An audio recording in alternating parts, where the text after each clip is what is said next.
What is going on, gunfighters?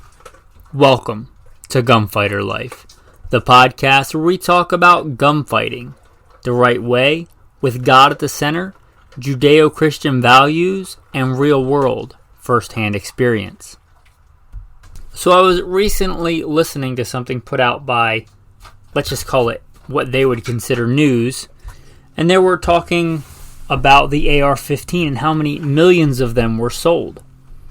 And I took this from that. That's great. That's not what they were saying, but I'm thinking that's great. There's a lot of new gun owners and a lot of people getting Ar15s for the first time. How can I help facilitate them? How can I help them out? What can I do to support this gun culture, this gun community? Right? This is Gunfighter Life. How can I make you a more effective gunfighter with this tool, with this instrument, this Ar15, this modern day Liberty stick shall not be infringed, right? How can I help you? So you got this Ar15, and I don't care if it's a Daniel Defense or a Smith & Wesson M&P or a Delton. You got it. You've already got it. I'm not here to talk about which one you should or shouldn't get. You've got this Ar15, or maybe you're considering it and you want to listen to this in the future, or maybe you want a refresher on the Ar15, what you should and shouldn't do, or maybe you're listening to this, you want to listen to it and share it with somebody that you know that got an Ar15, where either it's their first gun or it's their first gun like it. Maybe they had a handgun, maybe they had a couple of hunting rifles or a shotgun, and this is their first, semi-automatic intermediate cartridge fighting rifle. You might want to share this with them. If you are a veteran of the United States Marine Corps or the United States Army, I'm a veteran of both. You're listening to this, maybe find somebody who just got their first Ar15 and help them out. I can't speak for the Navy or the Air Force how much familiarity they get, but I know if you're Army, Marine Corps infantry, you're acquainted with this rifle. Kind of see it as your duty as a veteran, maybe to help somebody out with this.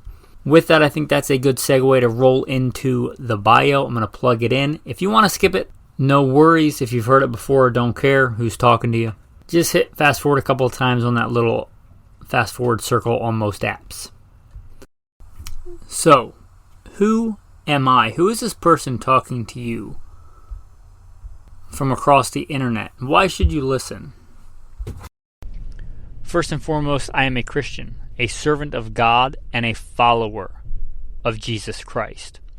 God has blessed me to do many things in my life, for I could do nothing apart from Him. U.S. Marine Corps combat veteran, did a couple of tours in Iraq. As an assaultman after my combat tours, I was an urban warfare instructor for the Marine Corps under Mojave Viper. Also served in the U.S. Army, both full-time and part-time National Guard. Also did several years in law enforcement, LAPD. I worked regular assignments and more specialized assignments. Been a private contractor for a 3-letter government agency. That's all I'll say about that. Been blessed to be a state rifle and pistol champion. And West Coast Regional Rifle Champion. Won more shooting competitions with the talent that God's given me than I can actually remember. Was blessed to be the commander of a tactical team in a large metropolitan area. Our primary job, the reason we primarily existed, was to stop active shooters.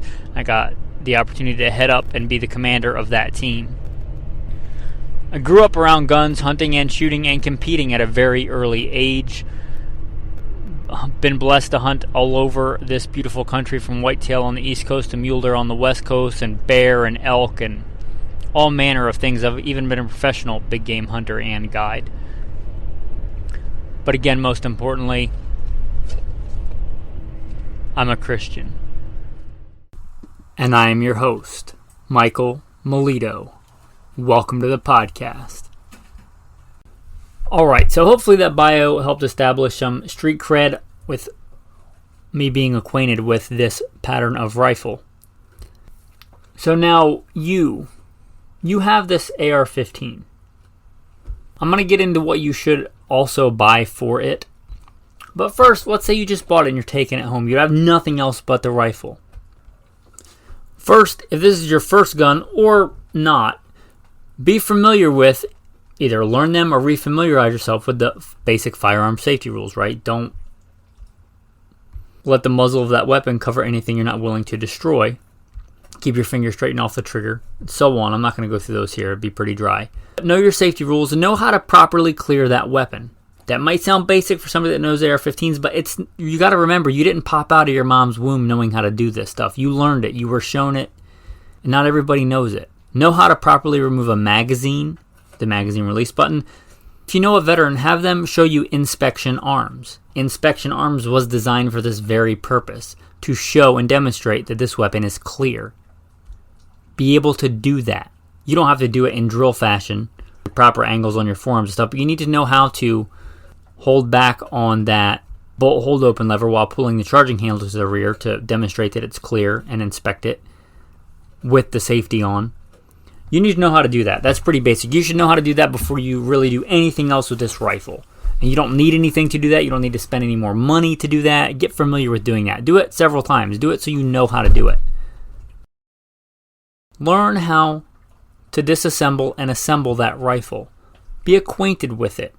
Quite a bit more complex than a bolt-action hunting rifle or a pump shotgun, which you may have never disassembled. These things, talking a basic AR, direct impingement, you don't have to know what that means. They get fairly dirty, and they're quite complex, a little bit more so. So get familiar with taking them apart and putting them back together. This is a good chance to wipe everything down as well. I know a lot of people get new guns and shoot them without cleaning them. I would submit to you, a lot of people also don't brush their teeth on a regular basis. That doesn't make it a good idea. You should clean it before you shoot it, even if it's new. If you're practicing taking it apart and putting it back together, I'm talking a field strip, and this is an audio, so look up how to do that or have a veteran show you, but break everything down into its basic component field stripping parts. You don't really have to go further than that unless you have a desire to, but you should be familiar with it. And while you're taking everything apart, you might as well wipe it down anyway. That way you practice it a couple times, your hands don't get filthy. So wipe it all down, make it clean. Make sure you can do that. You don't have to go to the level of being a Marine, and being able to do it blindfolded or whatever in the dark, the drill instructor yelling in your ear. But be able to be familiar with it. Like if I put a part on the table, you would know where that went. You would know what it did, you would know where it went. That's important. Now, some stuff you might want, and this is before getting into actually firing the weapon. I'd say at minimum, get a bore snake. If you don't know what that is, it's basically a rope with a weighted end that you drop from the chamber to the muzzle and pull through to clean the barrel. Again, do this even when it's new before you ever shoot it. At minimum, I'd say get that, some good CLP, cleaning, lubricating, protecting solvent, and a box of Q-tips that are a few bucks. The CLP, they make a bunch of different kinds. You can get the military stuff. You can get the organic Rand CLP or other brands like it. There's a ton of brands that get CLP. If you just want the basics, if you just want the simplest way to maintain this rifle, CLP will do. That's why it's called clean, lubricate, and protect. You can use it for everything. Are some things better? Is it good to have, bore cleaner and copper remover and all that? Yeah, but that's down the road. For the first couple of times, a bore snake, some CLP, and a box of Q-tips will do fine. And an old rag. You probably already have one of those. Paper towels are okay, but they kind of break apart. Just an old t-shirt that you've washed and you're not using anymore. You don't have to get crazy. A bore snake's going to be the most expensive part of that. Again, now that you've practiced disassembling it and everything, lube everything up. Pull the bore snake through the barrel. Make sure it's clean and free of obstructions before you ever shoot it. Put a light coat of CLP, and some people will disagree. They say slather it on there. Some people say run it dry. I'm going to tell you, use a light coat of CLP on the moving parts, which is basically the bolt and the stuff you practice taking apart. Maybe a drop or two on the trigger components, and reassemble it. If you want to go a slightly different route, just get the military issue cleaning kit. It was designed to fit in like an A2 buttstock, but I guess an A1 buttstock or A2 buttstock, but most people aren't getting that kind. Most people are getting collapsible stocks nowadays, but the kit itself is not bad. I think prefer a bore snake, but if you want like the military kit, you can get that. And again, and some CLP, and that'll be fine for a while. Remember, I'm talking to people new to ARs. I'm not talking about a 3-gun shooter or a Navy SEAL here. I'm talking to new AR owners. Now you might want to start dry firing. No reason you have to live fire before you dry fire. Again, make sure it's clear. Everything I've discussed at this point shouldn't have even been any ammo ever in the gun, but still, make sure it's clear. And make sure wherever you're dry firing is safe. Like if you're in an apartment, don't dry fire towards your infant child's bedroom. So anyway, there's that. But dry fire. I would almost always advise having backup iron sights. You should have those, and I would have those on there. Read the mounting instructions. Do not skimp on the Loctite. A lot of times these will come with a fixed front sight post. You get a flip up, backup rear iron sight. Even when I run an optic, I still like to have backup iron sights. Called me old school. But you can learn and refresh yourself with the fundamentals with these. Doesn't matter if the gun's been zeroed yet or not, you're dry firing. Practice a good, solid sight picture. Sight alignment. For the first couple of times, you can just do it on a plain white or whatever color wall. Don't even worry about a target. Just practice proper sight alignment. Getting that front post zeroed, centered in that rear aperture sight. Now you can worry about getting a slow, steady press. And a slow, steady press is very important. Then you can start introducing a target. And I don't care if it's a light switch. I don't care if it is a small piece of duct tape put on the wall. Whatever it is, you practice. If you want to start practicing in the prone, that's fine. If you want to start practicing in the standing, that's fine. You should, at minimum, I say practice standing, kneeling, prone. When I was doing precision rifle, cutting my teeth in competition shooting, it was standing, kneeling, sitting, and prone. Now they've shortened it to 3 position. Doesn't matter. I would say no standing. For most modern defensive stuff, standing is probably where it's at. But you also want to know prone. If you have nothing else to zero, you're going to want to zero in the prone. If you're not zeroing off a bench. But you've got this, you're dry firing. Get familiar with dry firing with it. Don't even worry about taking it out to the range yet. Get familiar, get comfortable with it.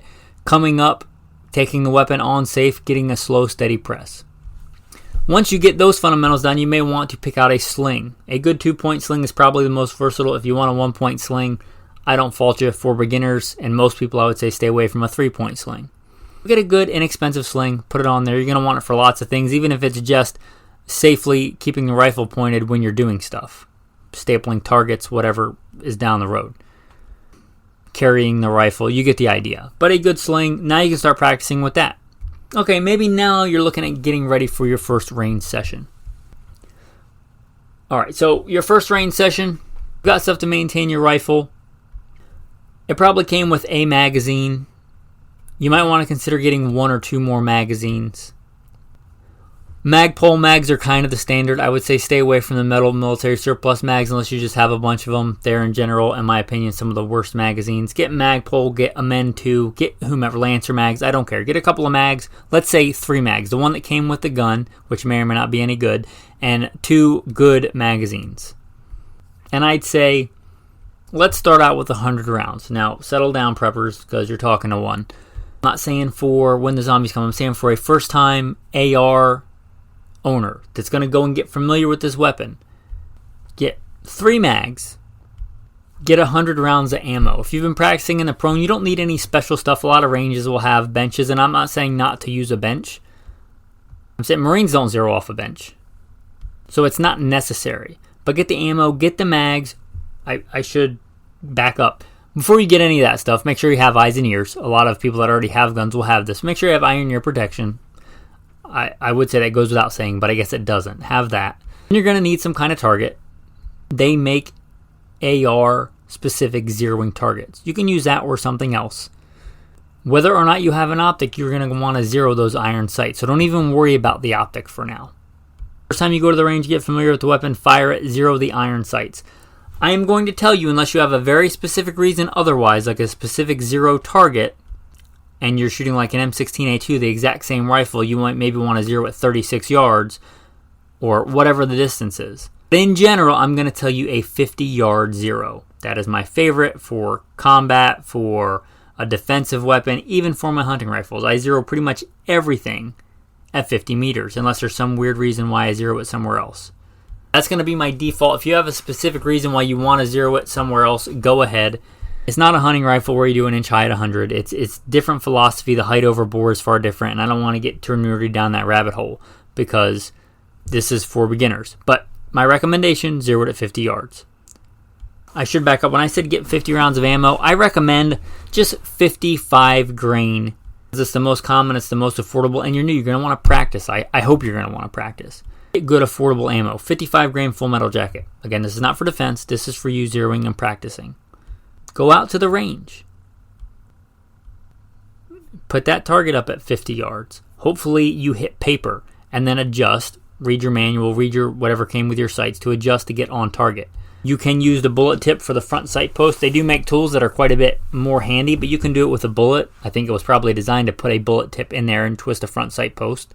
You certainly can use that when the gun is safe and unloaded. And then the rear sight should be adjustable.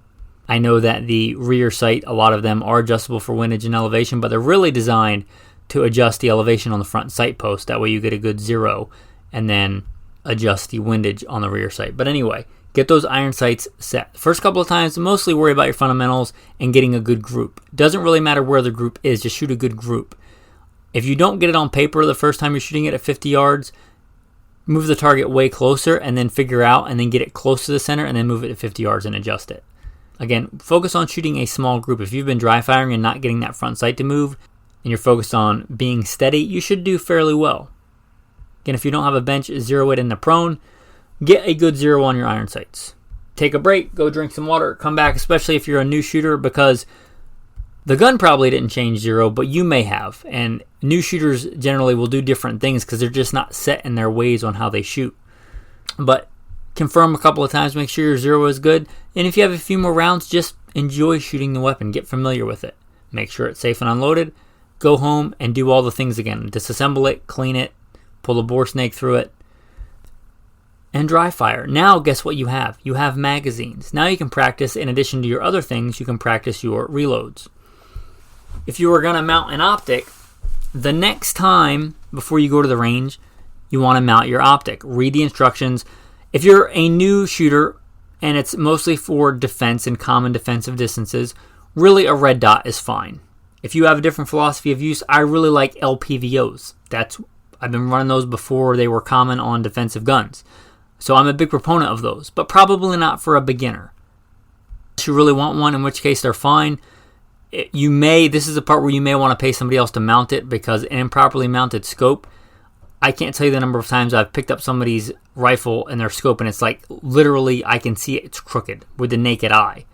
If you don't know what you're doing mounting scope rings in an optic, they can be fairly complex. That's why my number one recommendation for an optic is going to be a red dot. Most of them come with integrated scope mounts, which means it's going to be plumb, it's going to be level. You can mount it. Don't over torque it. Don't over torque it. Torque it to whatever it says to torque it to. And don't be stingy with blue Loctite, not red Loctite, blue Loctite. Get that optics mounted. If you can co-witness with your iron sights, some are a true co-witness, this is the only thing this applies to, then zero it and get it to the very top and center of that front sight post when you got a proper sight picture. If not, then don't worry about it. You'll have to do it when you go to the range. If it's a lower 1/3 or a not at all co-witness. But if you can kind of get ahead of that and start dry firing with the optic. Dry firing with the optic. Practice your reloads. It's time to start getting something to hold your magazines. If it's a cheap military surplus bandolier, if you want to practice carrying it in your front pants pocket because that's all you have, just practice with the reloads. Get familiar with that. Get familiar with, the weapon's dry, lock the bolt to the rear. Practice that. Get to know what the trigger feels like. And then practice that speed reload. Practice a tactical reload. That is just basically swapping out the mags when there's still ammo in the mags. So you still want to retain the mags. There's some ammo in it, but maybe you've shot, you don't know, you're guessing 15, 20 rounds, and you have a fresh mag. Maybe you want to swap those. That's a tactical reload. You get familiar with that. Get familiar with that process, and get familiar with the emergency reload. Like, I'm out of ammo. I need ammo right now. Get familiar with both of those. You're going to continue the dry fire. Next time you go to the range, zero your optic. Zero it at 50 meters. Again, unless there's some other caveat, you did get an LPVO mounted and it's got BDC reticle and you need to zero it at 100 yards. That would be a good example. But most of the time, zero it at 50. That's my advice. Now, you should have pretty close to a 50-250 zero with that rifle. Now, you want to confirm this. You don't just want to assume, right? hopefully you can find a range where you can shoot out to 200-300 yards. Find out where that optic zeroes again. Without getting too complicated, the bullet never actually rises. It falls as soon as it leaves the barrel, but it's pointed up as far as its relation to the iron sights. It shoots up at an arc, like a rainbow, but a very, very, very long and shallow rainbow. It's going to cross first. That should be at your 50-yard mark if you zero it properly, and it will cross again. Maybe at 200, maybe at 225, maybe at 250. Somewhere in there, it's probably going to cross again. Know where that is. And then basically, for most ARs, for most human-sized torso targets, you'll be able to point at the center of that target and hit it somewhere in the torso, anywhere between 50 and 250.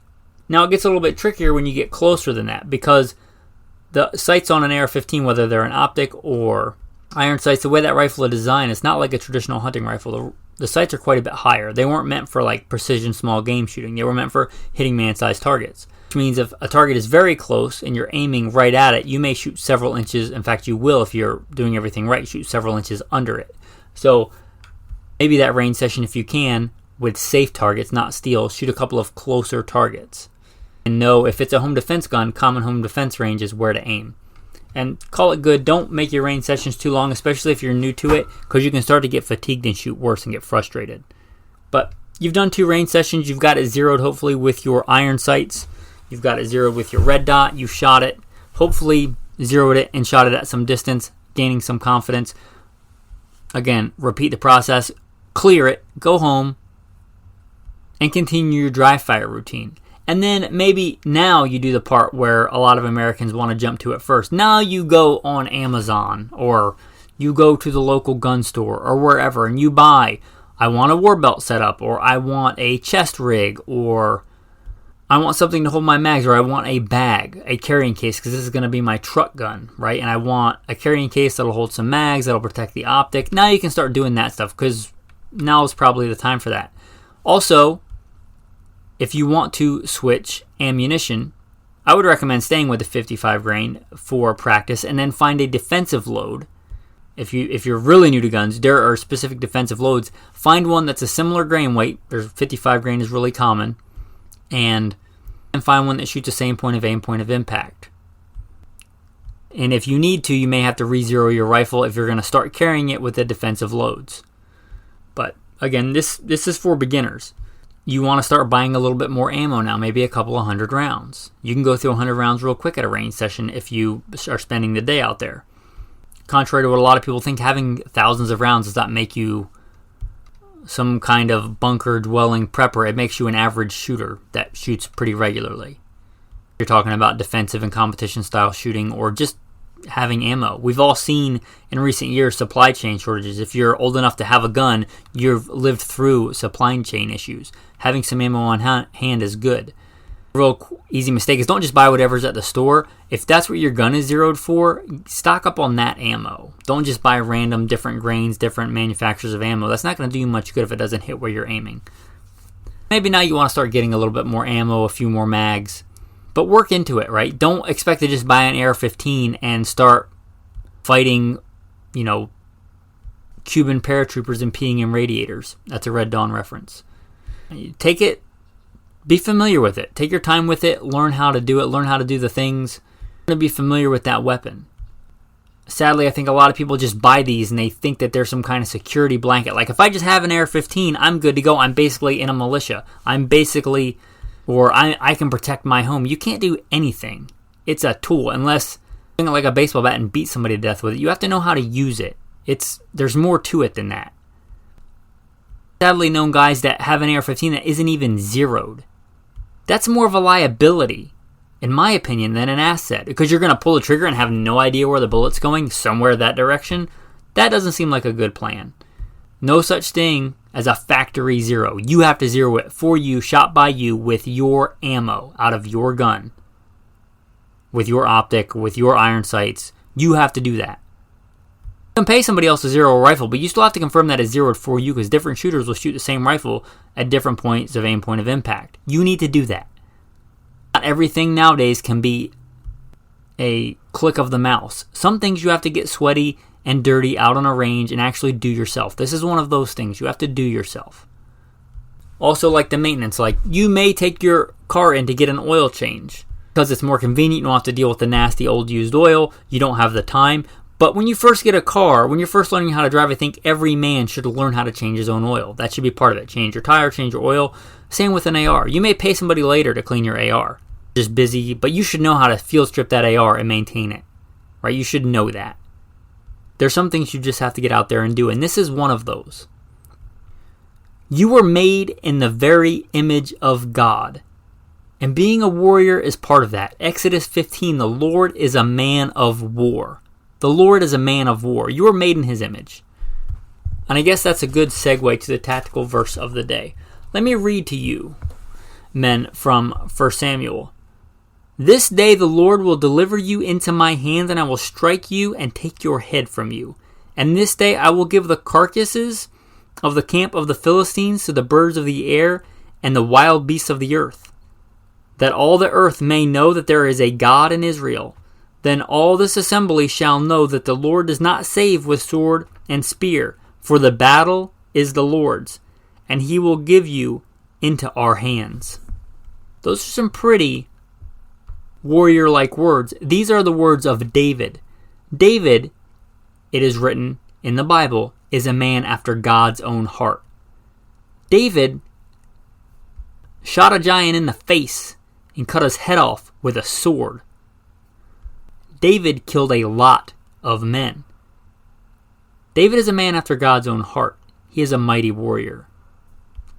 So if you are new to the owning weapons, welcome to the fold. But it wasn't the weapons that made David so dangerous. The Philistine had better weapons. It was that he was fighting for the right reasons with God on his side. That is far more important. And that he was skilled with the weapons that he had. David was a man acquainted with violence. He was a dangerous man. Those are not bad things. They are not malum and say. Sometimes it's good to be dangerous. Example, I was the commander of a tactical team to stop active shooters. If a shooter starts shooting people up in a venue with thousands of people, do you want me to be dangerous and violent at that point in time? I would submit that's the most loving thing that I could do, is very quickly and forcibly, maybe irrevocably, change that person's behavior. Don't be fooled by today's culture. Being dangerous and being violent are not malum and say. They're not evil by nature. Just like this tool, this weapon is not evil by nature. It is just a tool. Anyway, with that, I want to say thanks for listening to this episode. I'm even going to go into supporting the podcast stuff. If this is your first rodeo, I want you to listen some more. And if you're sharing this with a brand new person, I don't want you to think that they're doing this so that they can contribute. Just absorb the information. Tactical tip of the day. Once you have said zero with said ammo, a couple of things you can do. Get a piece of notebook paper, write on the rain paper if you don't know it's pretty good. It doesn't have to be that. It can just be notebook paper. Write on it dope. Dope is basically your rifle settings. That's the common cool operator guy vernacular. Your rifle dope.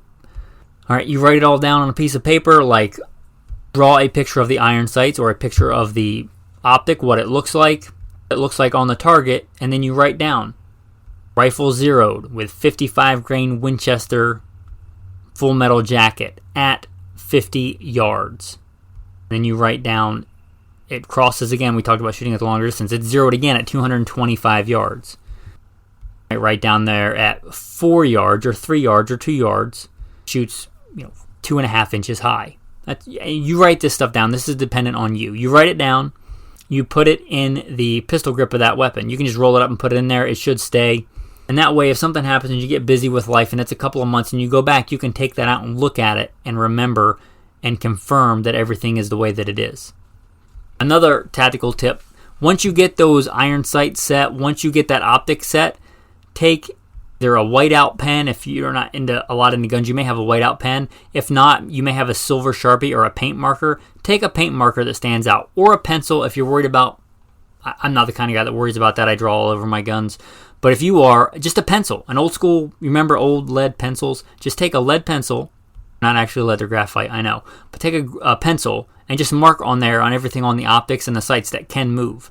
That way you know if it does move, if you knock it, if you drop it, if you're getting it out of your truck and you drop it on the optic, you'll be able to know if it shifts. If it comes out of whack, or if, I don't know, you hand it to somebody and they don't know what they're doing. It's clear, it's safe, and they start turning knobs or something. You can put it back. Mark these sights. Mark them also in the mounts. That way if they do shift or do move, or you have to take it off for some reason and you have to put it back on, you can put it back to pretty close. You should still confirm your 0, but it makes it a lot easier. There's a couple of tactical tips there. Going just over 30 minutes. I'm going to try and keep this short and succinct. I don't want to overload you with information. Thanks for listening to Gunfighter Life. Have a blessed day.